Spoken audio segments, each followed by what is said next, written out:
Maurianisez-vous vous présente le podcast Le quart d'heure des Mauriennaises.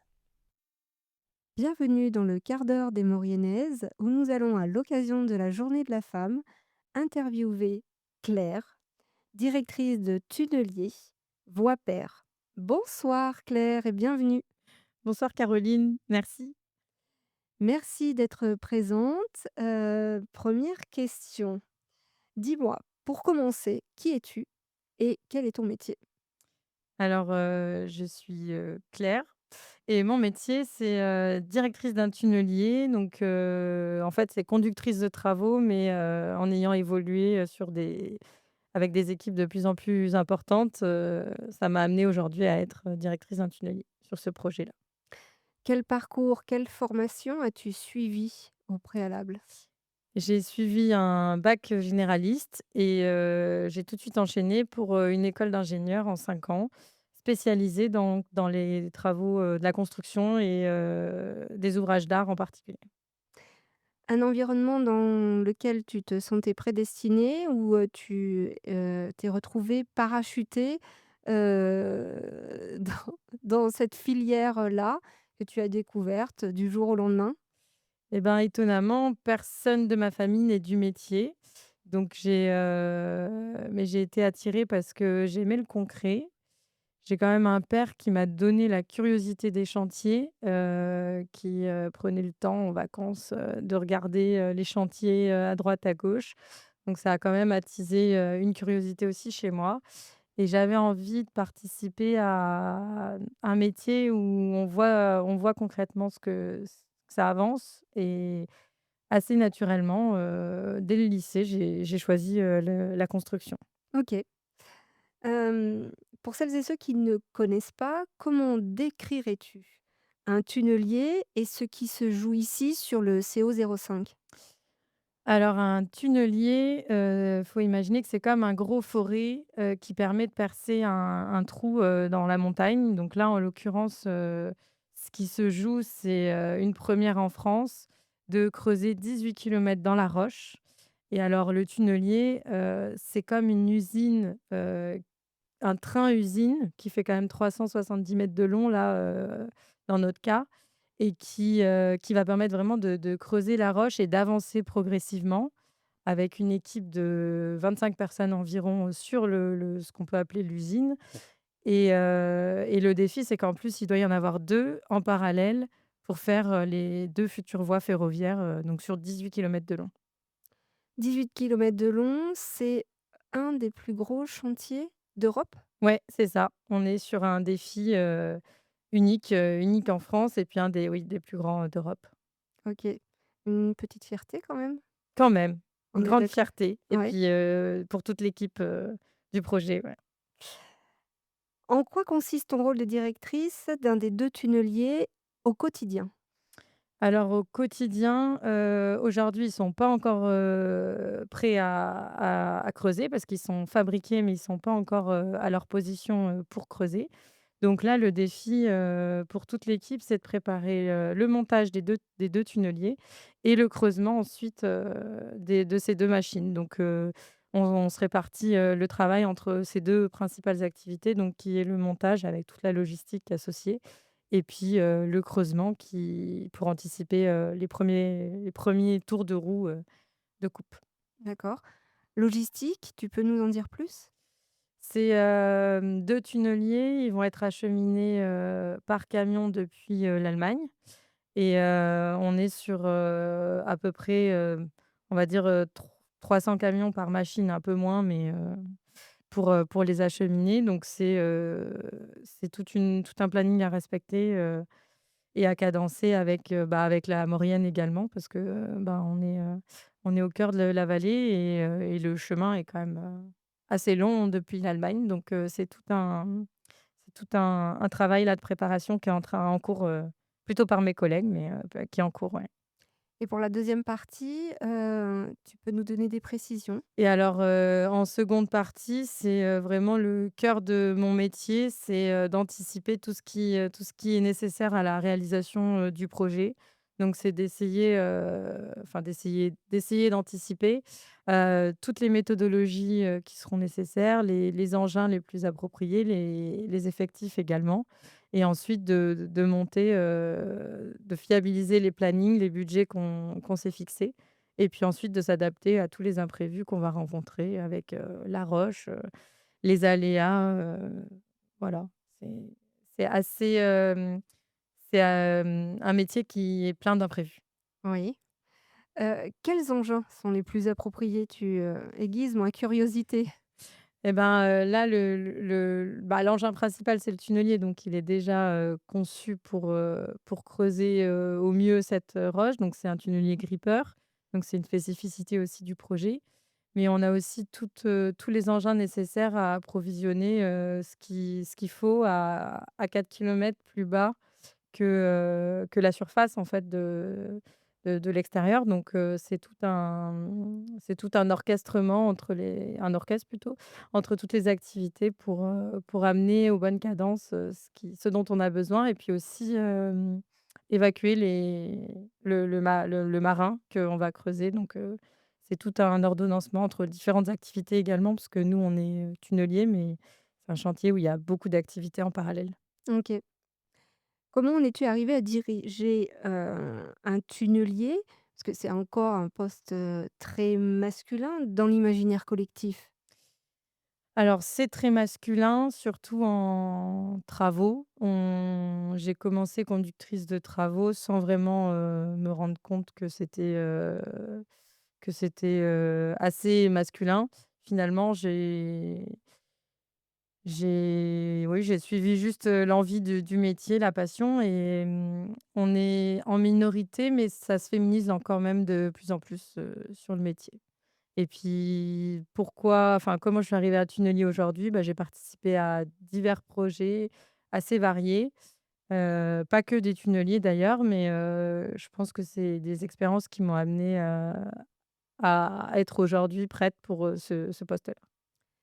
Quelles expériences? Tu peux nous en dire un petit peu plus? Oui, alors j'ai commencé, toute, débutante sur, Marseille, sur un très grand projet aussi, de tranchée couverte, donc c'était une rocade, sur Marseille, c'était ma première expérience, ma découverte du chantier, des difficultés, des enjeux, mais aussi, qui m'a donné, l'envie. J'ai été tout de suite, happée par, tout ce que les gens ont à transmettre et puis ensuite j'ai basculé sur un projet en Île-de-France pour un garage à métro. Donc là, c'était très industriel.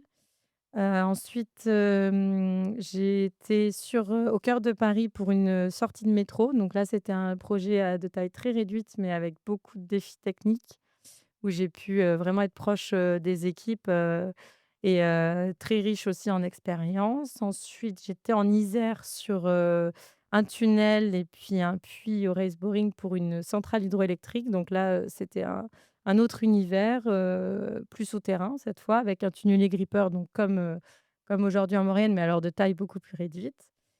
Et puis finalement, j'ai aussi participé à un 1 télécabine en Île-de-France, donc ça fait plein de projets, très variés, termes techniques, mais aussi, de géographiquement et là, aujourd'hui, un projet ferroviaire, donc en Maurienne, c'est assez exceptionnel. OK. Tu as parlé de féminisation du métier. Heu, Tu es dans cet environnement finalement depuis combien d'années? Alors, moi, ça fait 11 ans que je travaille, donc dans la même entreprise, chez Spies-Batignolles. Donc j'ai connu que cette entreprise, mais c'est vrai qu'on voit de plus en plus de femmes. Alors, en fait, ça dépend les métiers. Il y en avait peu étudiantes, mais au fur et à mesure, là, par exemple, je vois qu'il y a beaucoup de jeunes femmes qui nous rejoignent, pour, le projet, donc je vois que ça se féminise.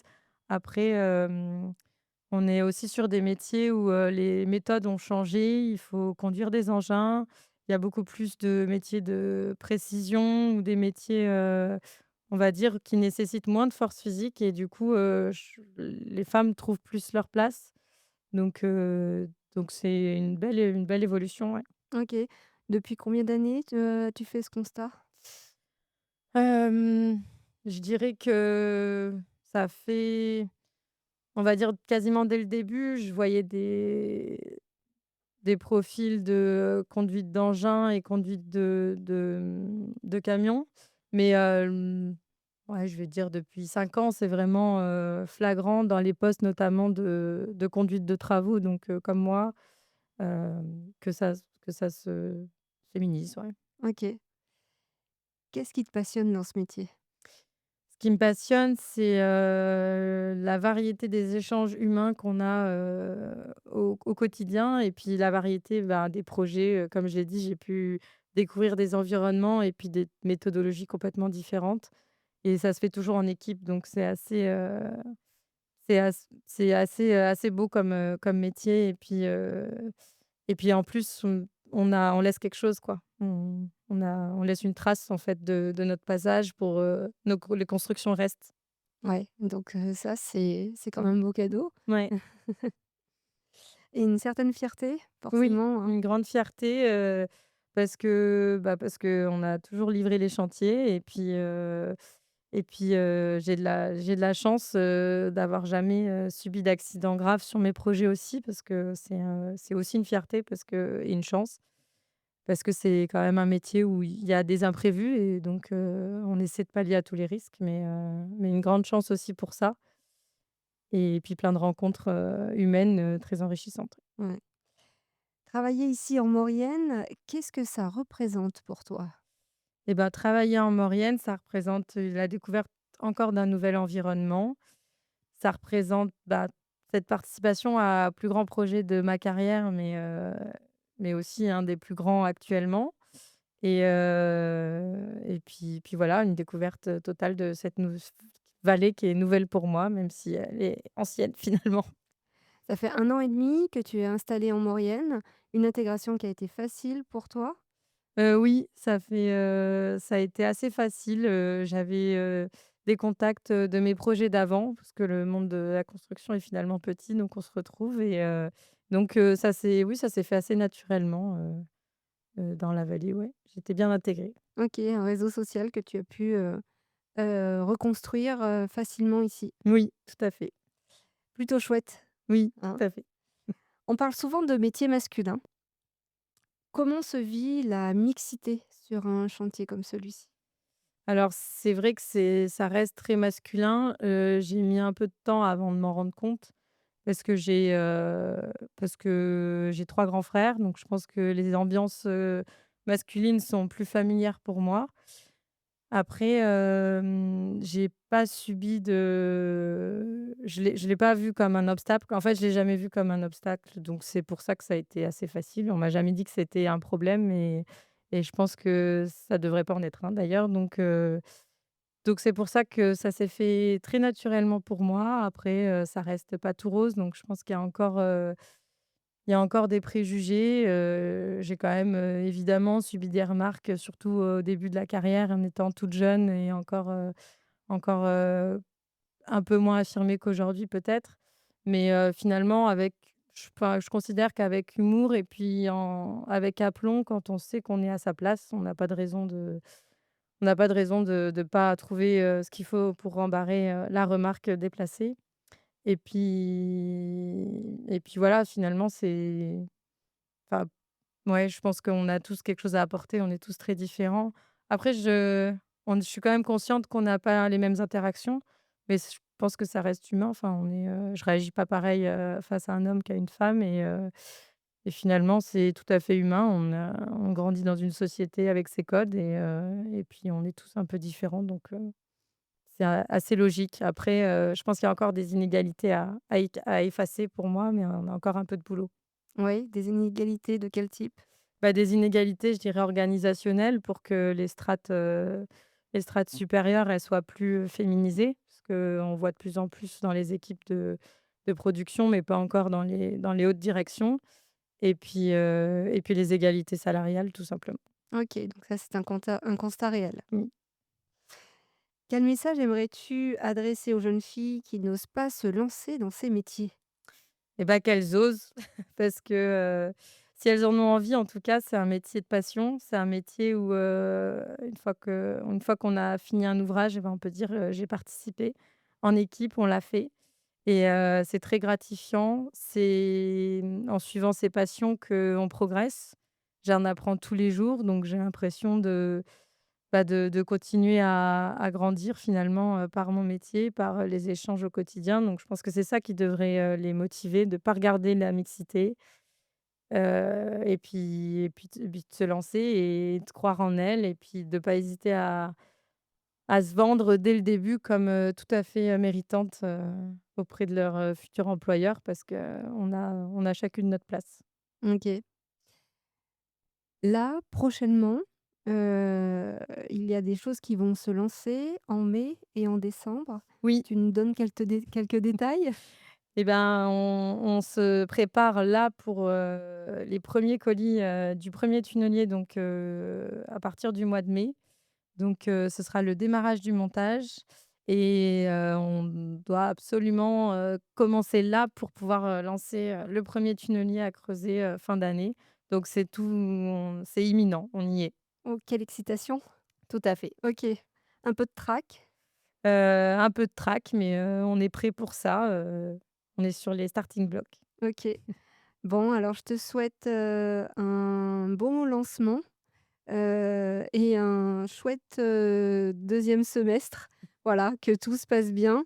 Je te remercie pour, ce temps d'échange. J'étais ravie de t'interviewer, Claire, et s'il y avait un mot de la fin, quel serait-il? Merci beaucoup du coup.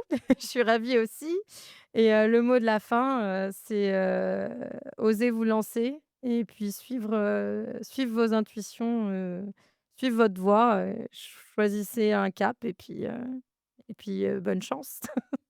Merci, Claire. Je tiens à remercier nos partenaires, la communauté de communes Cœur de Maurienne, Arvan et la mairie de Montruchet-Albanne, Le Baucher.